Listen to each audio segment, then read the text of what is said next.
আপনি কি কখনো ভেবে দেখেছেন পানির ওপর বিশাল ব্রিজগুলো কিভাবে তৈরি হয়? নদী বা সমুদ্রের ওপর দিয়ে যেসব ব্রিজ আমরা দেখি, সেগুলোর নির্মাণ প্রক্রিয়া অত্যন্ত জটিল ও প্রযুক্তি নির্ভর। প্রথমেই প্রকৌশলীরা জায়গাটি পর্যবেক্ষণ করেন।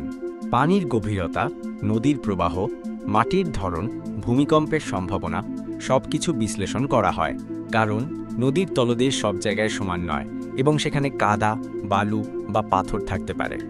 এজন্য ড্রিলিং করে মাটির স্যাম্পল নেওয়া হয়। এরপর প্রকল্পের নকশা করা হয় এবং ঠিক করা হয় কোন ধরনের ভিত্তি ব্যবহার করা হবে। সাধারণত দুটি পদ্ধতি ব্যবহার করা হয়: কফার ড্যাম ও ক্যাশন। কফার ড্যাম হলো একটি অস্থায়ী জলরোধী কাঠামো যা পানির মধ্যে স্থাপন করা হয়। কফার ড্যামের ভেতরের পানি পাম্প করে বের করে দেওয়া হয় যাতে ভিতরে শ্রমিকরা শুকনো পরিবেশে কাজ করতে পারেন। এটা মূলত তখন ব্যবহার করা হয় যখন পানির গভীরতা তুলনামূলকভাবে কম। ক্যাসন পদ্ধতি ব্যবহার করা হয় যখন পানির গভীরতা বেশি এবং স্রোত জোরালো।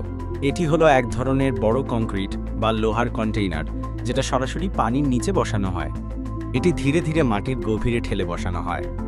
এরপর এর ভিতরে কংক্রিট ঢেলে মজবুত ফাউন্ডেশন তৈরি করা হয়। ভিত্তি প্রস্তুত হলে পিলার বা খুঁটি নির্মাণের কাজ শুরু হয়।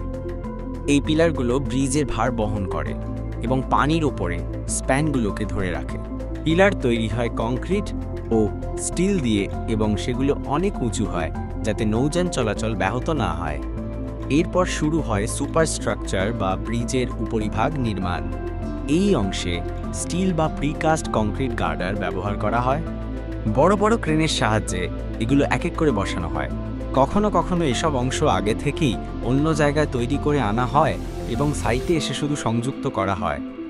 সবশেষ ধাপে ব্রিজের রোডবেড বা চলাচলের রাস্তা তৈরি করা হয়।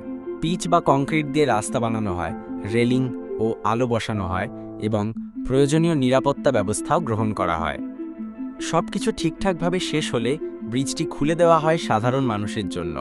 তবে নির্মাণ কাজ শেষ হওয়ার পরও নিয়মিত রক্ষণাবেক্ষণ চলে, কারণ পানির ওপর তৈরি ব্রিজগুলোতে মরিচা, ক্ষয় বা ভাঙনের ঝুঁকি বেশি থাকে। এই পুরো প্রক্রিয়াটি সময় সাপেক্ষ, ব্যয়বহুল এবং অত্যন্ত পরিকল্পনামাফিক সম্পন্ন করতে হয়। এক একটি ব্রিজ বানাতে সময় লাগে 2 থেকে 10 বছর পর্যন্ত, তার প্রকৃতির ওপর নির্ভর করে। পানির ওপর একটি ব্রিজ তৈরির পেছনে শুধু কংক্রিট আর লোহা না, রয়েছে অসংখ্য মানুষের শ্রম, দক্ষতা এবং বিজ্ঞান ভিত্তিক প্রযুক্তি।